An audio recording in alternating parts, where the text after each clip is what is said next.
Welcome to Krishna classes education point. आज हम लोग पढ़ेंगे जो क्लास 8 के और 7 के बुक चेंज हो गए हैं, उनमें मैथ के जो बुक हैं उनमें 2.1, ठीक है, 2.1 जो नए बुक आए हैं बिहार बोर्ड के क्लास 8 के, उसके बारे में पढ़ेंगे। तो 2.1 के सवाल पढ़ रहे हैं, ठीक है। पहला सवाल लिखा है, निम्नलिखित समीकरणों को हल कीजिए और अपने उत्तर की जांच कीजिए। सवालों को बोर्ड पे लिखा हुआ है, अब इन्हें हम हल करेंगे। पहला सवाल आपके सामने यहाँ पे है कि 3x बराबर 2x प्लस 18, ठीक है। 3x प्लस 2x, 3x बराबर 2x प्लस 18 लिखा हुआ है। इसे बनाएंगे कैसे, ये ध्यान रखिएगा कि बराबर एक बॉर्डर का काम करता है, और बराबर एक बॉर्डर का काम करता है तो बॉर्डर के इस पार और बॉर्डर के इस पार, मतलब कि दोनों साइड में क्या क्या लिखा हुआ रहना चाहिए। तो यहाँ पे x वाले को एक साइड और संख्या वाले को एक साइड लिखा है, ठीक है। x वाले को एक साइड और संख्या वाले को एक साइड लिखना है। तो यहाँ 3 के साथ x है, इसको यहाँ पे लिख दीजिए। इस साइड में बराबर की दूसरी साइड में ध्यान से देखेंगे तो x वाला कौन है, तो 2 के साथ x लिखा हुआ है। इस 2x को खींच लीजिए इधर, ये प्लस से आ जाएगा इस साइड में, क्या चीज में, माइनस में 2x, बराबर में कितना है, 18 है। अब रहा बात की सर प्लस कहां से आया, तो प्लस कैसे आया ध्यान देंगे। प्लस ये 2 के पास प्लस रहता है छिपा हुआ, अगर ये प्लस है तो इसके इधर क्या आ जाएगा, माइनस आ जाएगा। अगर प्लस है इस साइड में प्लस है तो इस साइड में क्या आएंगे, माइनस। तो ध्यान देंगे यहाँ पे ये प्लस में 2x है, इस साइड में आएगा तो माइनस में 2x, बराबर में क्या लिखा हुआ है, 18, 18 का प्लस छिप जाएगा, ठीक है। यहाँ पे आप घटा दीजिए, 3x में से 2x जाएगा तो एक x बचेगा, और सिंगल x बराबर कितना बच जाता है आपके पास, 18। ये हो गया आपका आंसर, मतलब x अकेला बच गया और 18 इस साइड में आ गया। तो आपका सवाल कंप्लीट हो गया। इन क्लॉज दैट का साइन बैठा करके इसलिए का साइन जरूर दे दीजिएगा, समझ में आ गया, ठीक है। आगे ध्यान दीजिएगा, दूसरे सवाल में हम लोग ध्यान देंगे कि t इसके साथ है, t इसके साथ है, बाकी के साथ t नहीं है। तो जो बिना t वाले हैं उनको दूसरी साइड में रहना है, जो t वाले हैं उनको एक साइड में रहना है, ठीक है। तो यहाँ जो t वाले हैं उनको खींचते हैं, पहले 5t को 5t लिख देते हैं, यहाँ 3t को बोलेंगे इधर आने के लिए। तो ये प्लस में है 3t, इधर आएगा तो माइनस में 3t आएंगे, तो 3t माइनस में, बराबर माइनस में 5 पहले से है, यहाँ 3 जो है ये माइनस में इधर जाएगा तो प्लस में 3 हो जाएगा। 5t में से 3t घट जाएगा, 5t में से 3t जाएगा तो कितना बचेगा, 2t, बराबर। अब यहाँ पर ध्यान देंगे कि आप माइनस में 5 है प्लस में 3, ये कैसे होगा। प्लस को मान लीजिए आप अपना, प्लस को अपना कहिएगा और माइनस को कहिएगा कर्जा।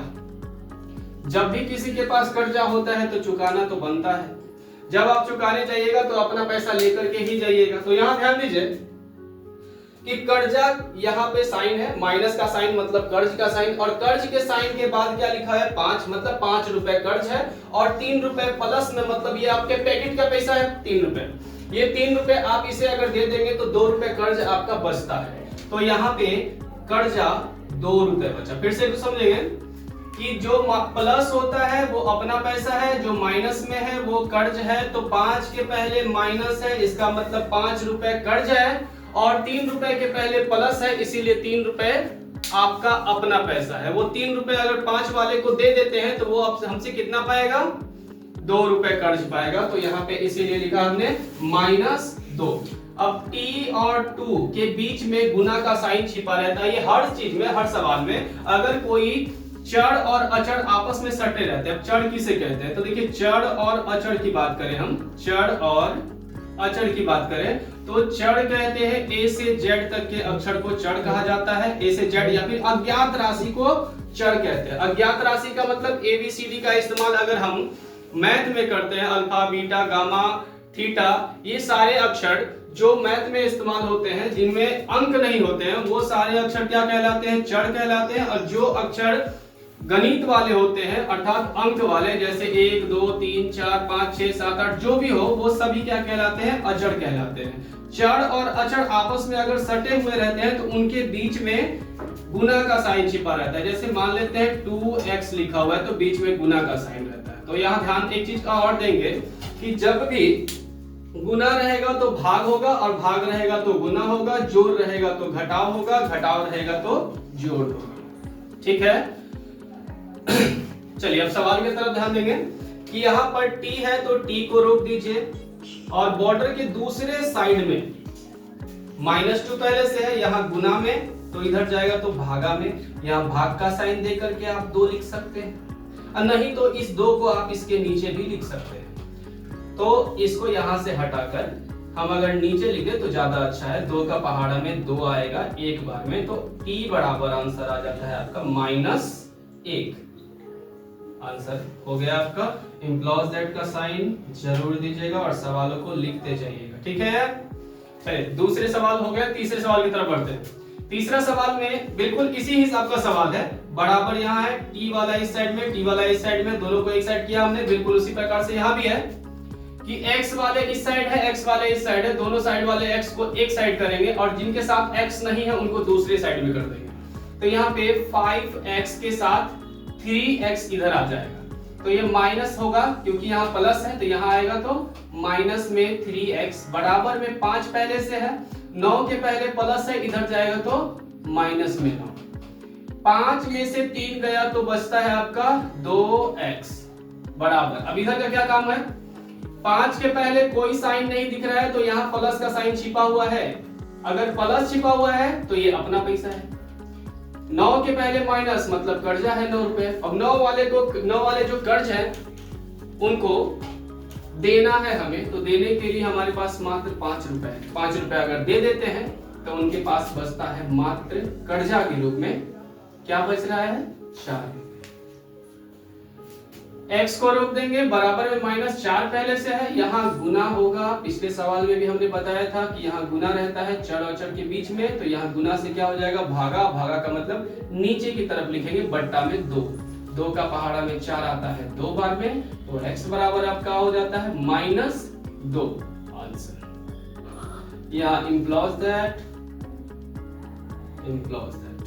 का इसलिए सही, ठीक है।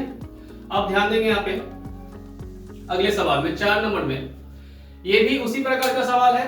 यहाँ पे क्या है कि z जो है वो दोनों साइड में, यहाँ भी z है, इस साइड में भी z है, इन दोनों को एक साइड कीजिए और 6, 3 दोनों को एक साइड कीजिए। तो यहाँ 4z